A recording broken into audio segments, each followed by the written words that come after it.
Hi friends, welcome to கொட்டி கேளுங்க. இன்றைக்கி நம்ம கேட்டுட்ருக்கிற கதை தெனாலிராமனோட கதை. இதுக்கு முன்னாடி தெனாலிராமன் யார், அவர் எங்கேருந்து வராரு, இதை பற்றி நான் பல வீடியோஸ் போட்டிருக்கேன். இன்கேஸ் நீங்கள் கேட்கலன்னா அதை கட்டாயம் கேளுங்க. இன்றைக்கி நம்ம கேட்குற கதை தெனாலிராமன் திருடங்களை பிடிச்ச கதை. ஒரு நாள் தெனாலிராமன் அரண்மனைக்கு போயிருக்கான். போகிற இடத்துல என்ன ஆகுதுன்னா, அரண்மனையில் ஒரு பெரிய டிஸ்கஷன் ஓடிட்டு இருக்கு. அதாவது ஆளுக்கு அங்கே இருக்கிற ஜனங்கள்லாம் ராஜா கிட்ட ஒரு கம்ப்ளைண்ட் பண்ணிகிட்ருக்காங்க, புகார் பண்ணிகிட்ருக்குறாங்க. என்னன்னா, இந்த மாதிரி எங்கள் வீட்டில் திருடு நடந்துருச்சு, எங்கள் வீட்டு பக்கத்து வீட்டில் திருடு நடந்துருச்சுன்னு அப்படின்னு ஆளுக்கு கம்ப்ளைண்ட் பண்ணிகிட்ருக்காங்க. ராஜா ரொம்ப ஆச்சரியமாக கேட்டுட்ருக்காரு. என்னடா இது, விஜயநகரத்தில் திருட்டா? இது வரைக்கும் இதெல்லாம் நடந்தது இல்லையே. சரி, நம்ம திருடங்களை, அதாவது திருடங்களான்னு நம்மளுக்கு இன்னும் சரியாக தெரியல. அது தெரிஞ்சு நம்ம கண்டுபிடிக்கிற வரைக்கும் எல்லாரும் கொஞ்சம் ஜாக்கிரதையாக இருங்க, கொஞ்சம் கேர்ஃபுல்லாக இருங்க, அவங்கவுங்க திங்ஸை ஒழுங்காக பத்திரமாக பார்த்துக்கோங்க அப்படின்னு சொல்லிட்டு ராஜா அனௌன்ஸ் பண்ணுறாரு. தெனாலிராமனும் கேட்டுட்டு, ஐயோ திருடங்கள்லாம் வந்திருக்காங்கன்னா நம்ம கொஞ்சம் ஜாக்கிரதையாக இருக்கணும், போய் சாரதாக்கிட்டேயும் சொல்லணும் எல்லாத்தையும் பத்திரமா எடுத்து வைக்க சொல்லி அப்படின்ட்டு நினச்சிட்டு அவன் அன்றைக்கி அரண்மனை பேலஸ்லேருந்து ரிட்டர்ன் ஆகும்போது வீட்டுக்கு சொல்கிறான். இந்த மாதிரி சாரதா, இந்த மாதிரி இன்றைக்கி என்ன நடந்துச்சு தெரியுமா, அரண்மனையில் எல்லாரும் ஜனங்கள்லாம் நிறைய பேர் வீட்டில் திருட்டு நடந்துருச்சுன்னு சொல்கிறாங்கப்பா. நம்ம கொஞ்சம் உஷாராக தான் இருந்துக்கணும், கொஞ்சம் கேர்ஃபுல்லாக இருக்கணும், நம்மளது நகையெல்லாம் இன்னொருத்து கூட கொஞ்சம் பத்திரமா எடுத்து வச்சுக்கோ அப்படின்ட்டு சொல்கிறான். சாரதா சொல்கிறா, ஐயோ அப்படியா, ஆமாங்க, ஒரு 4 நாள் முன்னாடி இங்கேருந்து 5வது வீட்டில் வெளியில் புது புடவை காய போட்டுருந்தாங்களாம், அதை யாரோ எடுத்துகிட்டு போயிட்டுருக்குறாங்கங்க, எனக்கு இன்னும் இந்த திருடங்களாக தான் இருக்கும்னு நினைக்கிறேன் அப்படின்னு சொல்கிறா. தெனாலிராமன், புடவை காணாமல் போனதெல்லாம் ஒரு விஷயமாம்மா, சரி இருக்கட்டும், நீ ஆனால் நகையை கொஞ்சம் பத்திரமா எடுத்து வச்சுக்கோ அப்படின்னு சொல்கிறான். சாரதாவும் சரிங்க அதெல்லாம் பத்திரமா எடுத்து வச்சுக்கிறேன் அப்படின்னு சொல்கிறப்ப அவள் தெனாலிராமன் கிட்ட சொல்கிறா, இந்த மாதிரி ஏங்க, நானும் நேற்றுலேருந்து சொல்லிகிட்ருக்கிறேன், வெளியில் போய் கொஞ்சம் செடிக்கெல்லாம் தண்ணி ஊற்றிட்டு வாங்கன்னு சொன்னால் செய்கிறீங்களா, செடியெல்லாம் வாடி போகுது, போய் முதல்ல இன்றைக்கி தண்ணி ஊற்றிட்டு வாங்க அப்படின்னு சொல்கிறா. ராமன் பண்ணலாம், எங்கே போயிடுது, செடி எங்கே போகுது, தண்ணி எங்கே போகுது, ஊற்றலாம் அப்படின்றா. சாரதா சொல்கிறா, அதெல்லாம் எனக்கு தெரியாது, முதல்ல போய் தண்ணியை ஊற்றிட்டு வாங்க, வீட்டுக்கு வந்தால் உட்காந்துக்கிறது, அங்கேருந்து நகர்றது கிடையாது, முதல்ல போய் செடிக்கு தண்ணி ஊற்றிட்டு வாங்கன்னு அடம் பிடிக்கிறான். சாரதா தான் அடம் பிடிச்சா நிறுத்த மாட்டா இல்லையா. தெனாலிராமன், ஐயோ போகிறேன்ட்டு ஏஞ்சி போகிறான். வெளியில் போய் தண்ணி ஊற்றுறதுக்கு கிணத்துல அந்த பக்கெட் எடுத்து உள்ளே விடுறான். உள்ளேருந்து வாளி வெளியில் எடுத்தால் அவன் தண்ணி ஊற்ற போகும்போது செடி பக்கத்தில் கொஞ்சம் சலசலப்பு தெரியுது, அதாவது கொஞ்சம் மூவ்மெண்ட் தெரியுது. இவனுக்கு என்னடா அது, செடி பக்கத்தில் என்னவோ யாரோ இருக்கிற மாதிரி இருக்கே அப்படின்னு தோணுது. அவன் திருப்பியும் பார்க்குறான், திருப்பி அதே மாதிரி தோணுது. என்ன பண்ணுறான்னா, நேராக பக்கெட்டை எடுத்துகிட்டு போயிட்டு அங்கே போனால் அவங்க கண்டுபிடிச்சிட்டாங்கன்னு நினச்சிக்குவாங்கன்னு சொல்லிட்டு பக்கத்தில் இருக்க செடிக்கெல்லாம் தண்ணி ஊற்றிட்டே இருக்கான். கரெக்டாக அது கிட்ட வரும்போது அங்கே கொஞ்சம் தண்ணியை ஊற்றும் போது நல்லா மூவ்மெண்ட் தெரியுது. ஏன்னா உட்காந்துட்ருக்குறவங்க மேலே தண்ணி பட்டுச்சுன்னா பின்ன எப்படி இருக்கும், திடீர்னு ஜில்னு தண்ணி மேலே பட்டுச்சுன்னா அதனால் அவங்க அசைகிறாங்க. அந்த அசைவை தெனாலிராமன் நோட் பண்ணிடுறான். ஸோ அப்படியே ஊற்றுற மாதிரி ஊற்றிட்டு அங்கேருந்து உள்ளே வரான். உள்ளே வந்தோடனே சாரதா அதுக்குள்ளே தண்ணி ஊற்றிட்டிங்களா, 2 செடிக்கு தான் தண்ணி ஊற்றணும்னு நான் சொல்லலை, பின்னாடி இருக்கிற தோட்டத்தில் மொத்தம் தண்ணி ஊற்ற சொன்னேன் அப்படின்றா. ஊற்றுறேன், முதல்ல நான் சொல்கிறத கொஞ்சம் கமக்கமாக கேளு அப்படின்ட்டு சீக்கிரட்டாக சொல்கிறான். ஏங்க மெதுவாக பேசுகிறீங்கன்னு சொன்னால் கொஞ்சம் கேட்குறியா, மெதுவாக சொன்னால் தான் இது பத்திரமா நம்மளால் இருக்க முடியும் அப்படின்னு சொல்லிட்டு சொல்கிறான். அதாவது வெளியில் அந்த செடியெல்லாம் இருக்குல்ல, அதுக்கு பின்னாடி 2 திருடங்க ஒழிஞ்சிட்ருக்குறாங்க அப்படின்ட்டு சொல்கிறான். சொன்ன உடனே சாரதா அப்படின்னு கத்த போகிறா, வாயை கப்புன்னு மூடிட்டு சொல்கிறான், கத்தாத, வெளியில் இருக்காங்க அப்படின்னு சொல்கிறான்.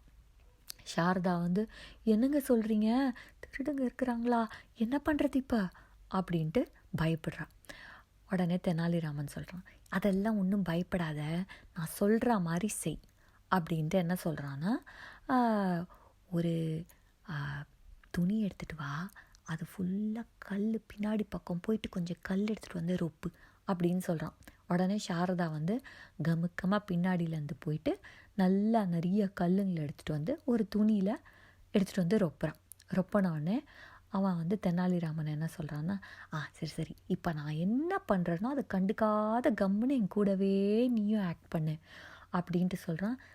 சரி சரி அப்படின்னு தலையாட்டுறா. இப்போ வந்து தெனாலிராமன் என்ன பண்ணுறான்னா, அந்த துணியை நல்லா கட்டிகிட்டே கத்தி சொல்கிறான், சாரதா, அதாவது விஜயநகரத்தில் திருடங்க வந்துட்டாங்களாம், நம்ம வந்து ஜாக்கிரதையாக இருக்கணும்ல, உன்னோட நகை எல்லாத்தையும் எடுத்துகிட்டு வந்து இந்த துணியில் நல்லா கட்டிடலாம். கட்டி நம்ம என்ன பண்ணலான்னா கிணத்துக்குள்ளே போட்டு விட்டுடலாம்.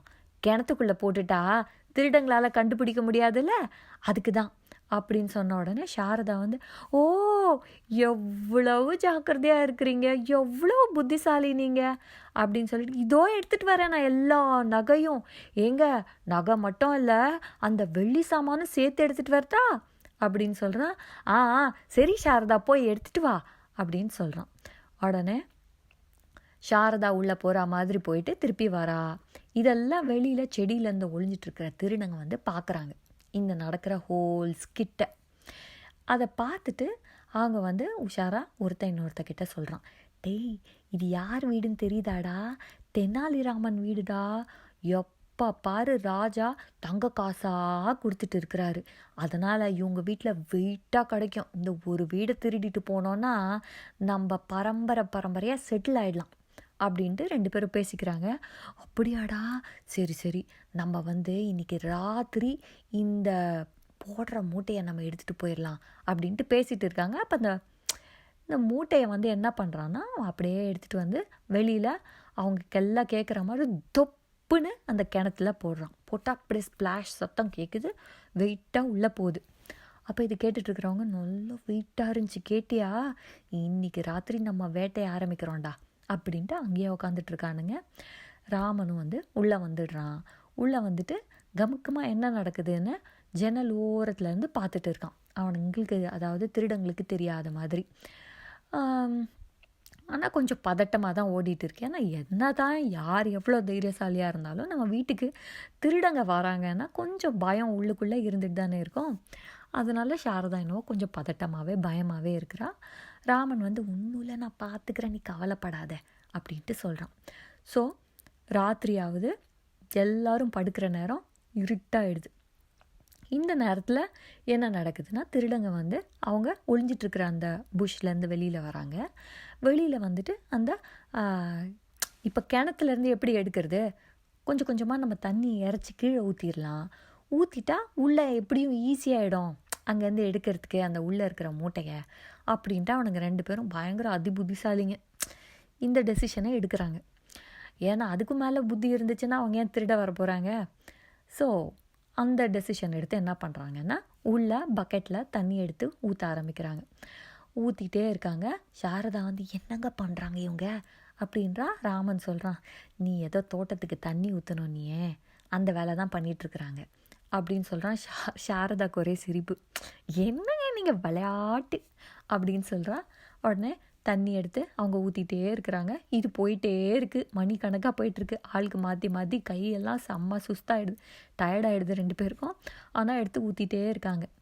ஸோ இப்படியே பண்ண வந்து விடியுது ஸ்லோவாக. அதாவது காலையில் இவங்க ராத்திரி ஆரம்பித்தாங்க, காலையில் ஆயிடுச்சு ஆல்மோஸ்ட் 4 மணியெல்லாம் வந்து காலையில் அந்த டைமில் 4:30க்கு எல்லோரும் ஏஞ்சிருவாங்க. ஸோ 4 மணி ஆயிடுது. நல்லா கொஞ்சம் மெதுவாக வெளிச்சம் வர்றதுக்கு ஆரம்பிக்குது. அப்போ இவங்க இன்னும் எடுத்து ஊற்றிட்டே இருக்காங்க. இப்போ ராமன் என்ன பண்ணுறான்னா, அரவுண்டு ஒரு 4:30-5 மணி இருக்கும். அப்போ கொஞ்சம் வெளிச்சம் நல்லா வர ஆரம்பிக்குது ஒரு சைட்லேருந்து. அப்போ அவன் போகிறான், வெளியில் போயிட்டு என்ன பண்ணுறான்னா, இப்படி பார்க்குறான். அவங்க இன்னும் அந்த வேலை பண்ணிகிட்ருக்குறாங்க. நல்லா ஜோராக கத்துறான், என்னென்னு திருடன் திருடன் திருடன் வாங்க வந்து பிடிங்க வந்து பிடிங்க வந்து பிடிங்கன்னு. இப்போ அந்த டைமில் எல்லோரும் ஏஞ்சிட்ருப்பாங்க. நான் சொல்கிறது வந்து ரொம்ப நூற்றுக்கணக்கான வருஷத்துக்கு முன்னாடி, ஒரு 400-500 வருஷம் முன்னாடி. இது சும்மா ஒரு 50-60 வருஷம் முன்னாடியே ஜனங்க வந்து 4:30-5 மணிக்கு ஏஞ்சிக்கிறது ரொம்ப சகஜம்.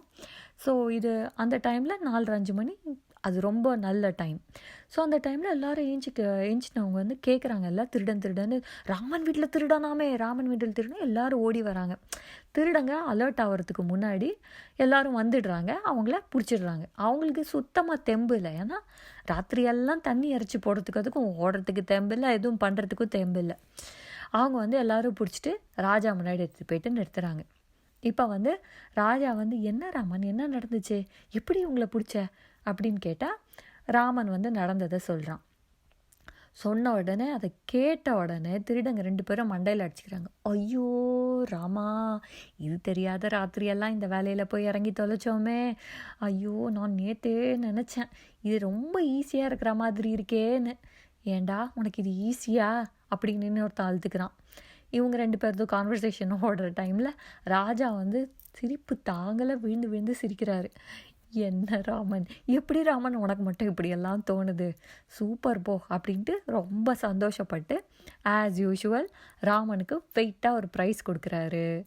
அப்போ ராமன் ரொம்ப சந்தோஷமாக வீடு திரும்பி வந்து நம்ம சாரதா கொடுத்தோன்னே சாரதா ரொம்ப ஹாப்பி. ஏன்னா ஒரு பக்கம் தோட்டத்துக்கும் நல்லா சூப்பராக தண்ணி பாய்ச்சதுக்கும் அதுக்கும் நல்ல செழிப்பாக சூப்பராக செடியும் வளருது, வீட்லேயும் நல்லா பணம் கிடச்சிருச்சு. ஏன்னா ராமனோட புத்திசாலித்தனம். ஸோ இதுதான் தெனாலிராமன் திருடங்களை பிடிச்ச கதை. உங்களுக்கு இந்த கதை பிடிச்சிருந்ததுன்னா ஒரு லைக் பண்ணுங்கள். உங்களுக்கு எந்த கதை கேட்கணுமோ அதை காமெண்ட்டில் போடுங்க. உங்களுக்கு பொதுவாகவே கதை கேட்க பிடிக்கும் அப்படின்னா சப்ஸ்கிரைப் பண்ணுங்கள். கூடவே அந்த பெல் பட்டனை அமுக்க மறந்துடாதீங்க. அப்போ தான் உங்களுக்கு நோட்டிஃபிகேஷன் வரும். அடுத்த வாட்டி நான் இன்னொரு சுவாரஸ்யமான கதையோடு வந்து உங்களை சந்திக்கிறேன்.